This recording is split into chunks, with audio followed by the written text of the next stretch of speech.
It is June, in the year 1462. An Ottoman army, the largest force the Sultan has ever led into Europe, is marching north through the plains of Wallachia.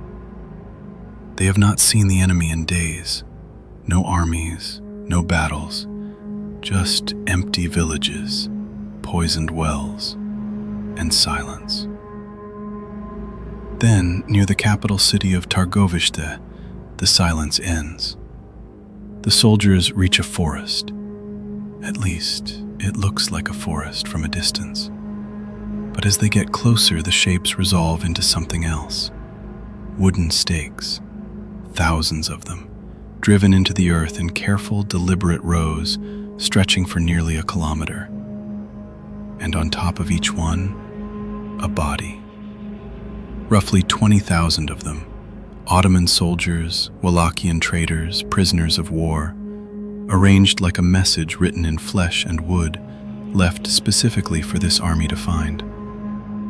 Sultan Mehmed II, the same man who had conquered Constantinople 9 years earlier, the man who believed no sight could unsettle him, looked at this forest and gave the order to retreat. History remembers the man who built that forest as a monster. Fiction turned him into a vampire. But the true story, the one buried under 5 centuries of legend, is stranger and in some ways more horrifying than anything Bram Stoker ever imagined. This is the real story of Vlad III of Wallachia, the man the world would come to know as Dracula. Part 1. The boy who was traded away. To understand the forest of stakes, you have to go back nearly 30 years, to a boy who had no reason yet to hate the Ottomans, and no reason yet to become what he became. Vlad was born around 1431 in the town of Sighisoara, in the region of Transylvania. His father, also named Vlad, was a minor nobleman who had just been inducted into a chivalric order called the Order of the Dragon, a group of Christian rulers sworn to defend Europe against Ottoman expansion. That order gave the father a nickname, Dracula. In Old Romanian, it meant the dragon. Later, it would also come to mean something else, the devil. His son inherited the name, Dracula, son of the dragon. Wallachia, the small principality young Vlad was born into, sat in one of the most dangerous places in Europe, squeezed between 2 empires. To the north and west, the Kingdom of Hungary. To the south, the rapidly expanding Ottoman Empire. To survive, Wallachia's rulers had to constantly choose sides, break promises, and switch allegiances, often at the cost of their own lives. Vlad's father understood this game well. He just didn't realize how much it would cost his sons. In 1442, to secure peace with the Ottoman Empire and keep his throne, Vlad's father made a decision that would shape everything that followed. He sent his 2 younger sons, Vlad, around 11 years old, and his younger brother Radu, to the court of Sultan Murad II, as hostages. It was a common political tool of the era. As long as the boys remained safely and compliantly in Ottoman hands, their father was far less likely to break his word. The boys were not thrown in a dungeon. By most historical accounts, they were educated, taught language, philosophy, horsemanship, warfare. But they were also unmistakably prisoners. Their freedom and their lives existed entirely at the pleasure of a man their own father had every reason to betray. Vlad's younger brother Radu adapted. He grew close to the Ottoman court, converted comfortably into that world, and would later rule Wallachia himself as an Ottoman ally. Vlad did not adapt so easily. Historical accounts describe him as defiant, volatile, difficult to control. Some later legends claim he was beaten for his stubbornness. We cannot confirm every detail of those stories. This is where documented history starts to blur into folklore. But what we do know, factually, is this. In 1447, while Vlad and his brother were still hostages, their father and older brother were murdered back in Wallachia, in a political coup backed by Hungarian nobles. His older brother Mircea, historical sources suggest, was tortured and buried alive. Vlad was around 16 years old, held prisoner by the empire his family was supposed to resist, his father and brother dead, his throne stolen. If you are looking for the moment the story turns, this is it. A throne won and lost, and won again. What followed was over a decade of chaos. Vlad seized the Wallachian throne for the first time in 1448, with Ottoman support, ironically, but held it for barely 2 months before being driven out. He spent the next several years in exile in Moldavia and then Hungary, learning, waiting, and building alliances with the very Christian kingdoms his father had once tried to balance against the Ottomans. In 1456, with Hungarian backing, Vlad returned to Wallachia and took the throne for a second time. This time, he intended to keep it. What followed next is the part of the story most documentaries focus on, the part responsible for his reputation. Vlad ruled through a level of calculated brutality that was extreme even by the standards of 15th century Europe, an era not exactly known for gentleness. His preferred method of execution, the one that would define his name forever, was impalement. A sharpened wooden stake driven through the body, the victim left on public display, sometimes for days. It was not simply cruelty for its own sake. It was a message, a warning, broadcast in the clearest language Vlad knew how to speak. He used it against boyars, the Wallachian nobles who had betrayed his father and brother years earlier. He used it against merchants who cheated their customers. He used it against thieves, against corrupt officials, and later, against Ottoman soldiers and envoys who refused to show him what he considered proper respect. One famous account, likely exaggerated by later German pamphlets that turned Vlad into propaganda villain material, but rooted in a real diplomatic incident, describes Ottoman ambassadors who declined to remove their turbans in his presence, citing their own customs. Vlad, the story goes, had the turbans nailed to their heads. "To help you keep your custom," he reportedly said. Whether every detail of that particular story is precisely accurate is debated by historians, but the pattern behind it is not in question. Vlad was building a reputation deliberately, a reputation designed to make potential enemies afraid to test him. And in 1462, that reputation was about to be tested by the largest army in the region. The night attack. By 1462, Vlad had stopped paying tribute to the Ottoman Empire, the annual payment that kept Wallachia nominally independent. It was, essentially, a declaration of war against the most powerful military force in the region.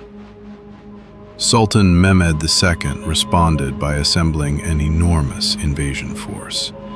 Estimates vary, but many historical sources describe an army in the tens of thousands, possibly upward of 90,000 soldiers.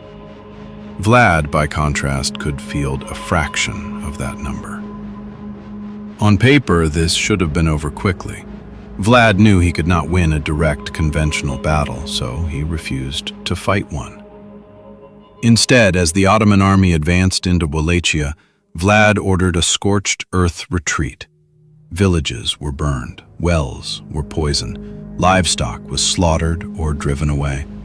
Anything that could feed or supply the invading army was destroyed before it arrived. The Ottoman soldiers marched through a landscape deliberately emptied of everything except heat, thirst, and silence. Then, on the night of June 16th to 17th, 1462, Vlad made his boldest move. Under cover of darkness, he led a small cavalry force, disguised in Ottoman-style clothing, according to several historical accounts, directly into the heart of the sprawling Ottoman camp. The goal, historians believe, was audacious almost beyond belief: to reach the Sultan's own tent and kill Mehmed in his sleep. The attack did not succeed in killing the Sultan. Accounts suggest Vlad's forces struck the wrong section of the camp in the chaos and confusion of night. But the raid caused devastating panic. Ottoman soldiers, disoriented in the dark, reportedly began attacking each other, unable to distinguish friend from infiltrator. By the time the sun rose, a significant portion of the Ottoman force lay dead, killed not entirely by Vlad's men, but partly by their own confusion and fear. And Vlad was not finished sending his message. As the surviving Ottoman army continued its advance toward the Wallachian capital, Targovishte, they began to encounter the aftermath of Vlad's earlier campaigns. Prisoners, traitors, Ottoman soldiers captured in earlier skirmishes, all of them impaled, arranged deliberately along the road the invading army would have to walk. By the time the Ottoman army reached the outskirts of the capital itself, they found what multiple chroniclers, Ottoman and European alike, describe as a field of stakes stretching for roughly 1 kilometer. Somewhere between 20 and 20,000 bodies, depending on which historical source you trust. The higher figure almost certainly inflated by propaganda, but even conservative modern estimates place the number in the thousands. Rows of the dead, arranged by rank. Common soldiers on the outer edges. Officers positioned toward the center, closer to where the Sultan himself would eventually stand and look out over what Vlad had built for him specifically. According to multiple historical accounts, Sultan Mehmed II, the conqueror of Constantinople, a man who had personally overseen the fall of the greatest fortified city in the Christian world, stood in front of that forest and felt something close to dread. Within days, the Ottoman army began withdrawing from Wallachia. Officially, supply problems and disease are cited as contributing factors, but nearly every historical account agrees on one detail. The forest of the Impaled broke something in the invading army's will to continue. What happened after? Vlad's victory, however, was not permanent. Facing continued pressure and eventually betrayed by his own brother Radu, who had been raised by the very court Vlad despised, Vlad lost the Wallachian throne again later that same year. He would reclaim it once more, briefly, in 1476, but he was killed in battle that same year, under circumstances that remain disputed among historians. Some accounts suggest he was killed fighting Ottoman forces. Others suggest he was betrayed and ambushed by his own men. His head, according to multiple sources, was sent to Constantinople, preserved, reportedly, in honey, as proof to the Sultan that his most dangerous enemy was finally dead. His legend, however, refused to die with him. German pamphlets, printed and circulated widely in the decades after his death, transformed Vlad into a villain of almost cartoonish cruelty. Propaganda serving political rivals who had every reason to make him look monstrous.